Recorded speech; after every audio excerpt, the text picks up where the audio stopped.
एक गाना तो आपने सुना ही होगा, मिर्ची लगी तो मैं क्या करूं। अरे भाई, जब सही चीज़ें सामने आई तो आप बौखला गए, और बौखलाहट में आप कुछ भी बोले जा रहे हैं। अरे कुछ बोलने के पहले एक बार सोचिए समझिए कि आप क्या बोल रहे हैं। मैं बात कर रहा हूं हिंद खदान मजदूर फेडरेशन के अध्यक्ष नाथूलाल पांडे जी के बारे में।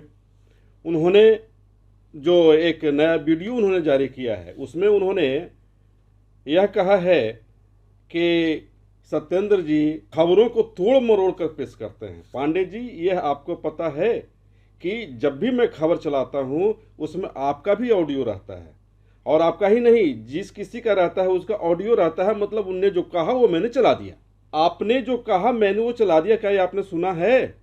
अगर नहीं सुना है तो आप फिर से सुन लीजिए, उसके बाद बोलिए। और पत्रकारिता हमें आप मत सिखाइए, आप नेतागिरी करना सीखिए कि नेतागिरी कैसे की जाती है।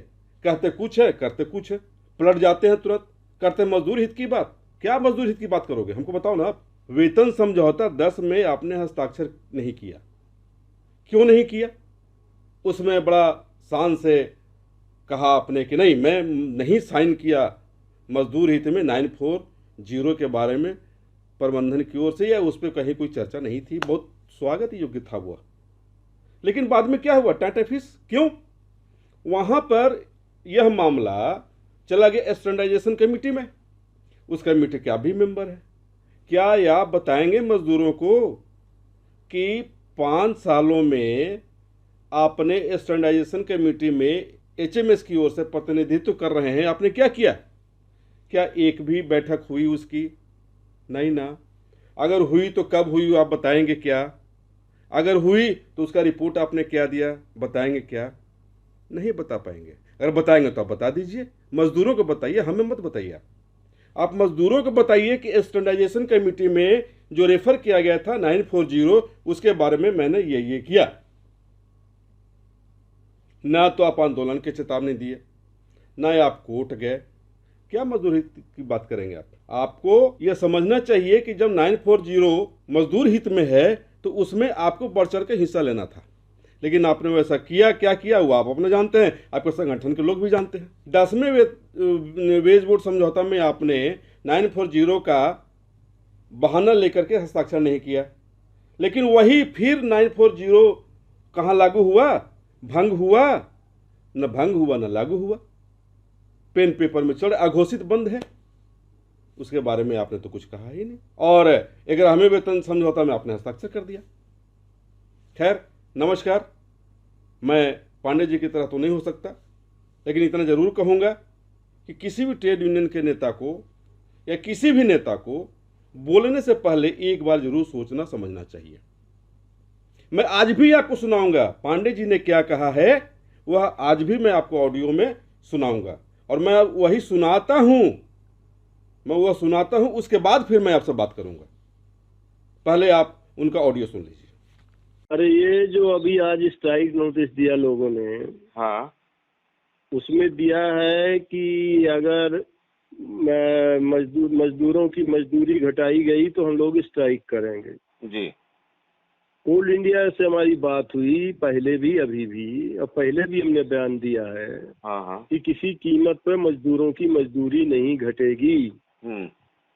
और कोल इंडिया से बात करके ही हम दिए थे। उन लोगों ने आज भी हमसे कहा कि चाहे हमारे ऊपर कंटेंट लग जाए तब भी हम किसी कीमत पे मजदूरों की मजदूरी नहीं घटाएंगे, एरियस नहीं लौटाएंगे जी, वापस मांगेंगे। तो फिर ये एक बिंदु पर स्ट्राइक नोटिस देने का क्या औचित्य है?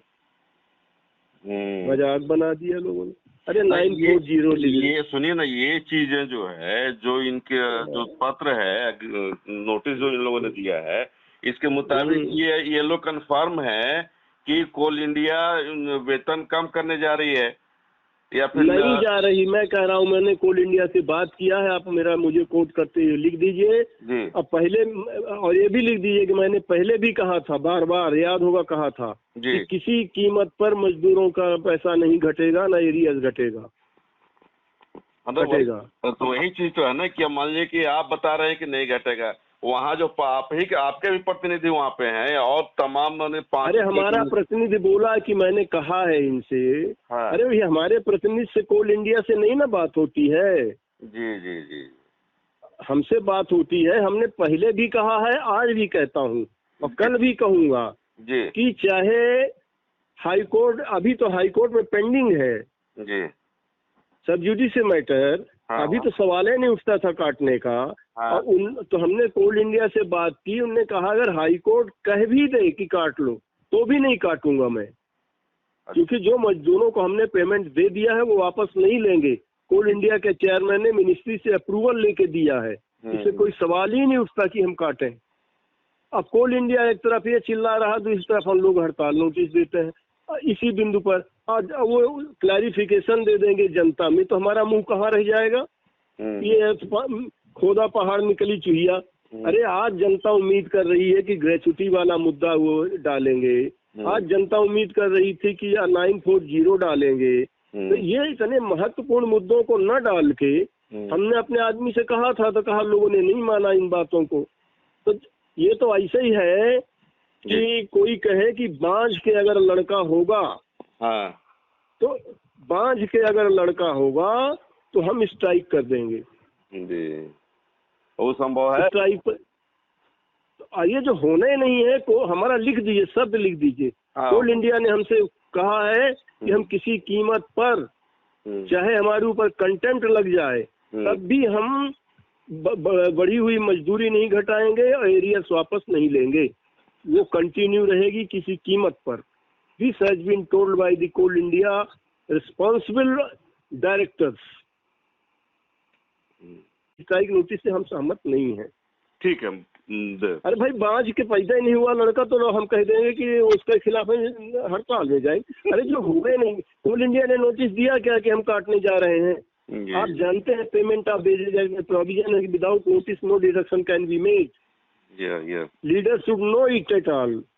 लीडर्स को पता होना चाहिए कि एक बार जो दे दिया जाता है उसका डिडक्शन करने के पहले आपको 777 के में एक नोटिस देनी होगी जी। But I disagree. मैं 100% इस स्ट्राइक नोटिस से असहमत हूँ, और जो हमारे आदमी ने दस्तखत किया उसको मैं विड्रॉ करता हूँ as a president Hind Khadan Mazdoor federation.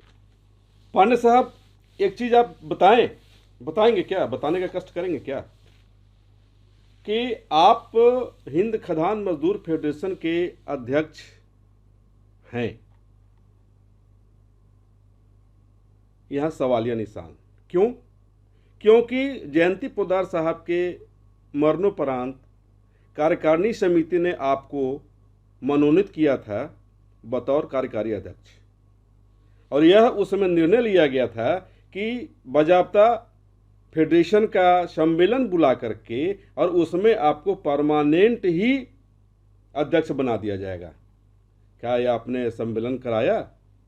आपके तमाम पदाधिकारी एक सुर से कहते नहीं कि आप भी स्वयं जान रहे होंगे कि पिछले 16 सालों से 15 सालों से फेडरेशन की सम्मेलन कहीं आयोजित ही नहीं की गई। ऐसी स्थिति में आप परमानेंट अध्यक्ष भी नहीं है, कार्यकारी अध्यक्ष के रूप में काम कर रहे हैं। क्या फेडरेशन का यही विधान है? क्या फेडरेशन का यह नियम है कि एक ही पदाधिकारी, एक ही अध्यक्ष 16 सालों तक रहेगा? क्या उसका नियम है? संगठन आप चला रहे हो तो संगठन चलाने का क्या प्रावधान है? अब बात करते हैं न्यायालय की, लेकिन क्या न्यायालय में जाकर आप अपने ही विधि विधान को नहीं मान रहे हैं, फेडरेशन के विधान को नहीं मान रहे हैं, तो आप कैसे नेतागिरी करिएगा? और आप दूसरे को सिखाते हैं, नसीहत देते हैं, आप आगे करते कुछ और हैं और पीछे पलट जाते हैं। या तो आप बोला मत करिए, और अगर आप बोलते हैं तो उस पर स्टैंड करिए। आपने सुना ना कि आपने क्या कहा है कि मैं स्ट्राइक जो दिया गया रांची में आयोजित 5 संगठन के लोगों के द्वारा, प्रतिनिधियों के द्वारा, उसमें फलाना फलाना भी होता तो मैं स्ट्राइक में करता, स्ट्राइक का समर्थन करता। जिसमें आपने 940 का चर्चा किया है, जिसमें आपने ग्रेचुटी का चर्चा किया है। तो 11वां वेतन वेज बोर्ड समझौता जब हुआ तो क्या उस समय आपको याद नहीं आई थी क्या यह रांची में आयोजित बैठक में आप तो सम्मिलित नहीं हुए? आपने अपने प्रतिनिधि को भेजा, उसने आपको बताया भी कि ये मुद्दे पर चर्चा हो रही है। जब हस्ताक्षर हो गया तब आप कहते हैं कि मैं समर्थन ही नहीं करूंगा।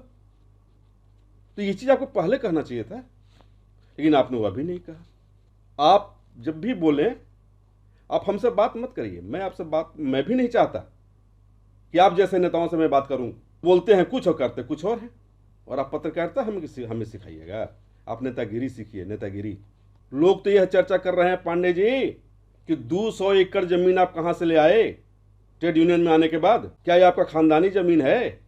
अगर नहीं है तो लोगों को जवाब दीजिए। लोग ये पूछ रहे हैं, लेकिन आप जवाब नहीं दे पाएंगे चूंकि आपके पास इसका कोई जवाब होगा नहीं। इसके अलावा आपने फीमेल वीआरएस के बारे में क्या किया?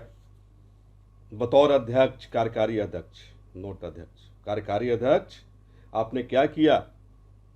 यह आपके प्रतिनिधि जानना चाहते हैं। लोग जो श्रमिक हैं वह भी यह जानना चाहते हैं। अरे आपकी प्रतिष्ठा तो बढ़ी थी महाराज, जब आपने 10वें वेतन वेज बोर्ड समझौता जब हो रहा था, उसमें आपने 940 लागू नहीं होने के बाद कह दिया कि मैं हस्ताक्षर नहीं करूंगा। तो लोगों के बीच आपकी चर्चा हुई थी, आप बहुत माने स्वागत योग्य कार्य कर रहे थे कि नहीं, हम मजदूरों के बीच के आदमी हैं और ये मजदूर के लिए लड़ रहे हैं। लड़िए, मजदूर के लिए लड़िए, फायदा होगा। और मैं किसी को लड़ाने का काम नहीं करता। मैं वही तथ्य को रखता हूं जो अगला तथ्य देता है। जो आपने कहा वो मैंने किया और वही मैंने सुनाया लोगों को। कहने के पहले आपको सोचना चाहिए था कि जब मजदूर हित में रांची में जब बैठक की गई तो सारे के सारे ट्रेड यूनियन के नेता यह कह रहे थे कि नहीं, इसमें जो है प्रबंधन की ओर से जो आई है या अदालत की ओर से जो फैसले आए हैं और उसके बाद प्रबंधन का क्या एक्शन होगा, हो सकता है वो रोक दी जाए। नोटिस आपने पढ़ा था? नोटिस अगर आप पढ़ते तो शायद आप ऐसा नहीं करते। पांडे जी, आप कोई चीज को, कोई तथ्य को तोड़ मरोड़ करके आप पेश करते हैं, पत्रकार नहीं करता है। बात आप समझ रहे हैं ना मैं क्या कह रहा हूं? आपने सुना ना कि आपने क्या कहा है? जो आपने कहा है वही चीज मैं कह रहा हूं। आपने कहा था, आज भी जो आप दूसरा वीडियो जो चलवाए हैं ना, उसमें भी आपने कहा है कि उस नोटिस में यह चीज जोड़ी जाए, कुछ मुद्दे को जोड़ी जाए, जिसमें 940 ग्रेजुएटी व अन्य मुद्दों का आपने जिक्र किया है। तो ये चीज उसके पहले आपको करना चाहिए था ना, कि नहीं। जब आप अपने प्रतिनिधि को भेज रहे थे या फिर प्रतिनिधि ने जब आप वहां से बात किया आपसे फोन पे, तो उसको आपको बताना चाहिए था, राघवन जी देखिए इस मुद्दे को अगर उसमें जोड़ा जाता है तब आप साइन करिएगा और नहीं तो साइन नहीं करिएगा। एक तरफ आप साइन करवा देते हैं, दूसरी तरफ कहते हैं कि बतौर मैं अध्यक्ष साइन को विड्रॉ करता हूं। अरे भैया, विड्रॉ करिए या नहीं करिए, ये आपका मामला है। ये आप समझिए ना कि क्या हमने किया है। अब विड्रॉ कर लिए, अब आपकी होने लगी फजीहत, सभी जगह लोग आपसे आपका विरोध करने लगे। तब आप आज कह रहे हैं कि हमने कम्युनिकेशन किसी से नहीं हो पाया, किसी से मैं चर्चा नहीं कर पाया। क्यों नहीं आपने चर्चा किया? सिंगरैनी के रियाज अहमद जी बोलते हैं कि नहीं, हमसे बात नहीं हुई है, उन्होंने कहा ही नहीं। अन्य जो आपके पदाधिकारी हैं, किससे आपने बात किया? आप खुद स्वीकार कर रहे हैं, आपने खुद स्वीकार किया है कि मैं किसी से बात नहीं कर पाया। तो क्या निर्णय आप अकेले लेंगे? जो भी घर का अगुवा होता है, ये मैटर पॉलिसी का है, तो इसमें कम से कम जो कोर कमेटी में आपके लोग हैं फेडरेशन में, उनसे आपको चर्चा करनी चाहिए थी कि भाई रांची में इस तरह की बैठक हो रही है, इस तरह के मामले हैं, उसमें हमारा ये विचार है, आप लोगों का क्या विचार है। तो जो लोग विचार देता है उस पर आप अमल करते। अगर उस पर आप अमल करते ना पांडे जी, तो आज आप जो है जिस तरह से पिछले कई दिनों से आप मजदूरों के कंधे पर थे ना, उसके सर पर चढ़ जाते। लेकिन आपको तो पता नहीं क्या हुआ कि आपने बोला और उसके बाद फिर तुरंत पलटी मार गए। ये तो अपने नीतीश कुमार को भी फेल कर दिया आपने। बिहार के जो मुख्यमंत्री हुआ करते थे लोग वहाँ उनको पलटू राम कहता है, अब तो उससे वो भी उसी की तरह हो गए पलटू राम। खैर पलटिए नहीं, ये मेरी सलाह है, फिर से मैं सलाह दे रहा हूँ। संगठन चलाना है, सभी लोगों से सामंजस्य स्थापित करिए और सामंजस्य स्थापित करने के बाद ही आप काम करिए। हमारी सलाह है, बात बाकी मानना नहीं मानना ये आपकी चीज़ है, आपका मामला है। आप मानिए तो भी वाह वाह, नहीं मानिए तो भी वाह वाह। चलिए, मैं अगले एपिसोड में आपको लेकर आऊँगा। कन्याकुमारी में जो बैठक चली है, उस बैठक में किन किन मुद्दों पर चर्चा हुई, और ख़ासकर कोल इंडस्ट्री के रिप्रेजेंटेटिव्स लोग जो गए थे, उन लोगों ने किन किन मामलों को वहाँ उठाया है, मैं आपको कल बताऊँगा। Thank you.